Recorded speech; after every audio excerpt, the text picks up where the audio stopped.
ওম অখণ্ড সংহিতা বা অখণ্ড মণ্ডলেশ্বর শ্রী শ্রীমৎ স্বামী স্বরূপানন্দ পরমহংসদেবের উপদেশ বাণী পঞ্চম খণ্ডের সপ্তম সংস্করণ হইতে পাঠ।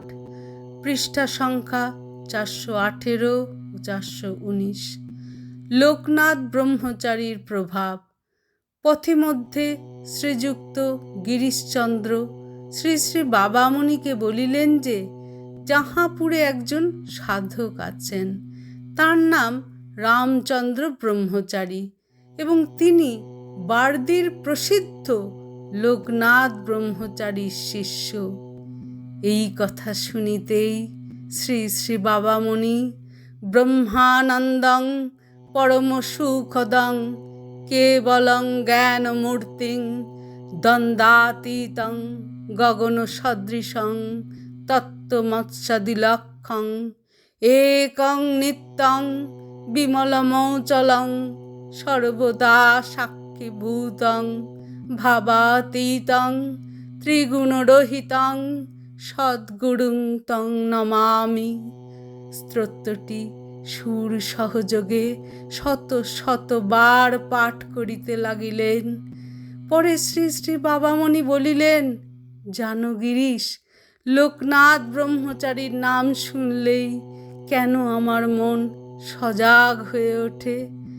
বাল্যকালে দেখেছি আমার জেঠিমাতা রামকৃষ্ণ পরমহংসের আর আমার জননী লোকনাথ ব্রহ্মচারীর ছবির পাদমূলে দৈনিক পুষ্পাঞ্জলি দিতেন।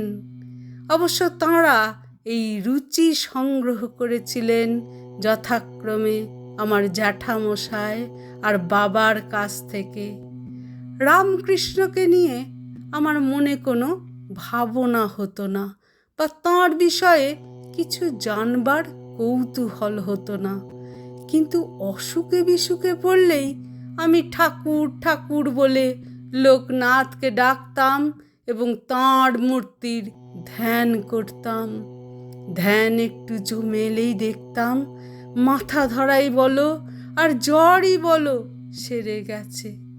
তখন তো কালী, কৃষ্ণ, শিব, দুর্গা প্রভৃতির মতো লোকনাথকে একজন দেবতা বলেই মনে করতাম।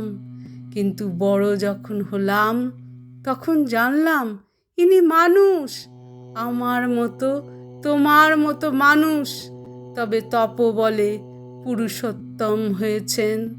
তাঁর তপস্যার কথা জেনে মনে এত ভক্তি এলো যে বলবার নয়।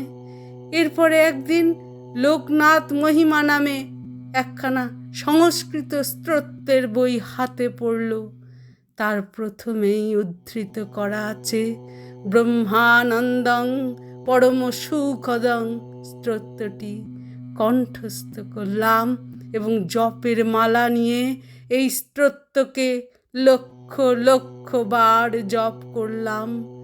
এই কথা বলিয়া শ্রী শ্রী বাবামণি পুনরপি বারংবার ব্রহ্মানন্দং পরম সুখদং ইত্যাদি স্তোত্রটিকে সুর সহযোগে আবৃত্তি করিতে লাগিলেন। হরি ওম।